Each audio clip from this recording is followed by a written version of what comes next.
My mom ain't here. My mama was sacrificed. His son.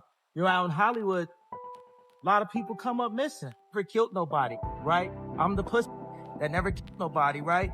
But that means I can say whatever I want. Yeah, I just lost my wife to cancer and was with her for 15 years.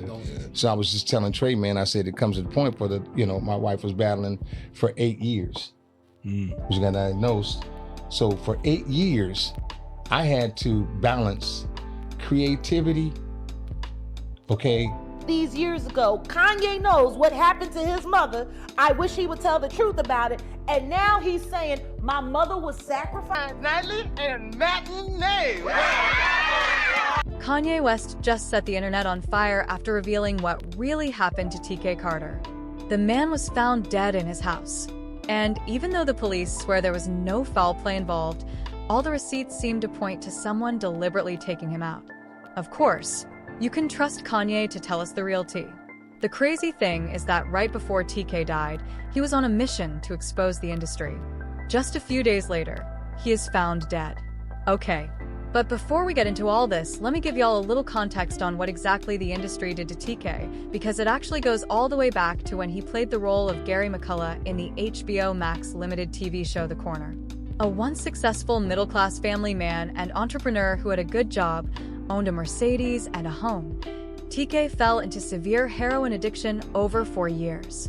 The addiction stripped him of everything: his career, money, family, dignity, and reduced him to searching for scrap metal to fund his addiction. The movie was a huge success, but this came at a high cost for TK because he wasn't just playing that role for a paycheck. He was actually suffering from substance addiction in real life, and the industry took advantage of that by making him play the role so they could exploit his real emotions for a hit show. And of course, it worked. But baby, he was never the same. TK was on set fighting for his life every day, but no one cared as long as it helped him act out his role better. You see, TK had openly dealt with substance addiction issues, usually the snow powder. During one of his interviews, he described his addiction as a party problem.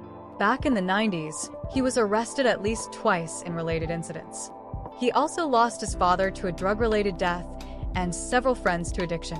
Just with this information, you can tell just how messed up his mental health was, and the producers still thought it was a good idea to make him, of all people, play this role. TK, actually, claims that by the time he auditioned for the role, he had already overcome these challenges, but no one believed him at all. "I just totally felt for Gary," said Carter. "I've had problems and addiction. I lost my father to a drug-related death. I've lost a lot of friends. I was fortunate to come out on the other side and get my life together, but I haven't forgotten. I kept Gary with me all the time. I slept Gary. I breathed Gary. My only brother died in 1993 of AIDS. He was a junkie. My sister is a recovering addict." Dutton said, "There were times when I despised my family members for being junkies. They were beyond help. I have spent tens of thousands of dollars trying to help them. Been put through every conceivable manipulation. They nearly killed my mother. If we don't show the humanity and survival of these people, then we're just looking at a train wreck. And what's the point of that?"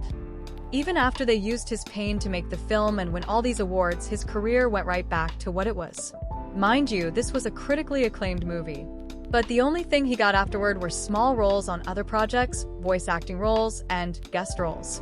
While all this was happening, other big black actors like Eddie Murphy and Steve Harvey were climbing up and making millions of dollars. At the time, TK thought maybe he was doing enough work. But after years in the industry, it quickly became clear that this wasn't just about him not working hard enough. It was because he refused to sell his soul.